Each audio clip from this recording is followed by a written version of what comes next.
बस्तर नामक गांव में बिरजू और देवी नाम के एक बूढ़े पति पत्नी रहते थे। बिरजू बहुत धनवान था। उसके कई प्रकार के बिजनेस थे। Petrol pump, cinema hall, shop जैसे बहुत से थे। बिरजू को जुड़वा लड़के थे। उनका नाम अमन और चमन था। देवी के ज्यादा लाड़ प्यार के कारण वो पढ़ाई नहीं किए। पिताजी के बिजनेस पर ध्यान नहीं देते थे। बस वो लोग दोस्तों के साथ खाली पीली घूमकर अपना टाइम पास करते थे। इतना ही नहीं, वो लोग शराब पीते थे, ताश खेलते थे। उनका ये बर्ताव पिताजी को बिल्कुल पसंद नहीं आता था। वो अपने बच्चों से, क्यों रे तुम लोग इतने लापरवाह होकर घूम रहे हो? दोस्तों के साथ मिलकर जो कर रहे हो ना, वो अच्छा है क्या? असल में ये लोग बिगड़ने का कारण तू ही है, करके अपनी पत्नी को डांटता है। तो वो कहती है, 4 पीढ़ियां बैठकर खाए तो भी खत्म नहीं होगा। इतनी संपत्ति है हमारे पास, प्यार से पले बड़े मेरे बच्चे मेहनत क्यों करेंगे? इसकी क्या जरूरत है? ऐसा कहकर उनकी साइड से बात करती थी। ये सुनकर सिर पकड़ लेता है बिरजू। एक दिन बिरजू बच्चों को बुलाकर, बच्चों, सूरत में मेरा एक दोस्त है अरविंद, उसे यह लेटर बहुत ज्यादा अर्जेंट और बड़ी गुप्तता से देना है। ये मैं तुम दोनों पर विश्वास करके दे रहा हूँ। इसे संभल कर ले जाकर उसे देना, उसके बाद तुम वहाँ घूम फिर कर वापिस आना, करके लेटर उन्हें देता है। वो दोनों ठीक है कहते हैं। ऐसे वो दोनों सूरत पहुंचकर देखते हैं तो एक बहुत बड़ा घर था। उसके आगे ट्री रेस्टोरेंट रहता है। वहां पर अरविंद की पत्नी हर प्रकार का खाना बना रही थी। तो अरविंद और कुछ काम वाले पेड़ के अंदर बैठे कस्टमरों को खाना पहुंचा रहे थे। वहां काम करने वालों में 2 जुड़वा लड़कियां भी थी। दोनों लोग आकर अरविंद से मिलकर, अरविंद जी आप ही है ना? हम बिरजू के लड़के हैं। ये लेटर हमारे पिताजी ने आपको देने को कहा है, ऐसा कहते हैं। अरविंद वो लेटर लेकर पढ़कर, हाँ बेटा, मैं ही हूँ अरविंद, और ये मेरी पत्नी और ये मेरी जुड़वा लड़कियां है, ऐसा कहता है। उन दोनों लड़कियों को देखकर अमन और चमन के मन में कुछ कुछ होने लगता है। ऐसे वो दोनों ट्री रेस्टोरेंट में खाना खाते हुए, अरविंद के यहाँ सोते हुए, वह गांव में घूमते हुए हफ्ता भर निकाल देते हैं।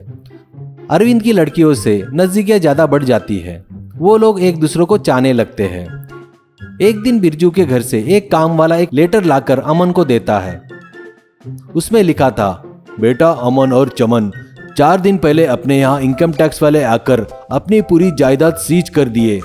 हमको भी अरेस्ट कर सकते हैं, इसलिए डर के मारे मैं और तुम्हारी माँ कुछ महीनों के लिए गांव छोड़कर भाग रहे हैं। मेरा फोन भी वो ट्रैप कर सकते हैं, इसलिए तुम्हें फोन नहीं किया, ये लेटर भेज रहा हूँ। तुम लोग कहाँ हो उनको पता चले तो वो तुम लोगों को परेशान करेंगे, इसलिए हमको फोन मत करना। फिर कब मिलेंगे पता नहीं। ये बात जानने के बाद अरविंद को बहुत दुख होता है और वो कहता है, देखो बेटा, ऐसे खाली पीली बैठकर खाने वालों को पालने के लिए मैं तुम्हारा बाप नहीं हूँ, ठीक है ना? अब आप लोग अपना रास्ता देख लो, तुरंत यहाँ से निकल जाओ, ऐसा कहता है। ये सुनकर दोनों चौंक जाते हैं, डर जाते हैं, शर्म से उनके सर झुक जाते हैं। अमन, अरविंद जी, अभी के अभी हमें बाहर निकल जाओ बोले तो कैसे? अब आप ही हमें कुछ काम दिलवाओ, ऐसा कहता है। चमन, हमें यहाँ आपके अलावा दूसरा कोई नहीं पता है। अरविंद, तो ठीक है, आप लोग मेरे ही रेस्टोरेंट में काम करो, खाना देकर महीने का इतना पगार दूंगा, ऐसा कहता है। दोनों भी लोग ठीक है कहते हैं। उस दिन से वो दोनों उस ट्री रेस्टोरेंट में काम करना शुरू करते हैं। चमन खाना बनाता था तो अमन परोसता था। पहले से उन्हें काम करने की आदत नहीं होने से उन्हें बहुत तकलीफ होती थी। अमन, देखा चमन, ये अरविंद कितना कमीना है, कितना भी काम किए तो कुछ ना कुछ बोलते रहता है। तभी चमन, हाँ यार, इसे दया माया कुछ भी नहीं है शायद, कहकर दुखी होता है। अमन, दुख मत हो रहे, पिताजी बताए वैसे काम के तकलीफी को सहन जो कर रहे हैं ना, इसका फल अपने को जरूर मिलेगा। पक्का अपने भी दिन अच्छे वापिस आएंगे, कहकर उसे दिलासा देता है। वो लोग इतने दिनों से काम कर रहे थे, इसलिए अब उनका मन काम में लग गया। इससे धंधे में उतार चढ़ाव उनको समझ में आने लगा। अरविंद के लड़कियां भी इन्हें अच्छे से प्यार से देख रहे थे। वैसे ही 6 महीने बीत जाते हैं।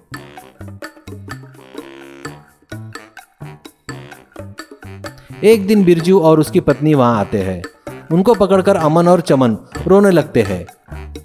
तभी बिरजू, बच्चा मुझे माफ कर दो, ये सब मैं और अरविंद मिलकर एक नाटक किए। हमारी जायदाद कहीं नहीं गई, तुम लोगों को जिम्मेदारियां समझ में आने के लिए हमको ऐसा करना पड़ा। तभी तुम समझदार हो गए हो, ये देखकर मुझे बहुत खुशी हुई है। बाड़े में उगी जड़ी बूटी का पौधा बीमारी के काम नहीं आता, वैसे ही पिताजी के बोले सो शब्द बच्चे को समझ में नहीं आती, बाहर वालों की बात ही उनके समझ में आती है। इसलिए अरविंद के पास भेजकर ये नाटक करवाया है। तो ठीक है मेरे दोस्त, मैं अभी घर चलता हूँ, ऐसा अरविंद से कहता है। तभी अरविंद, अपने बेटों के साथ अपनी बहुओं को भी लेकर जाओ, मेरी बेटियों को अच्छे समझदार पति मिल गए, खुश होकर कहता है। ऐसे उनकी शादी बड़े धूमधाम से होती है।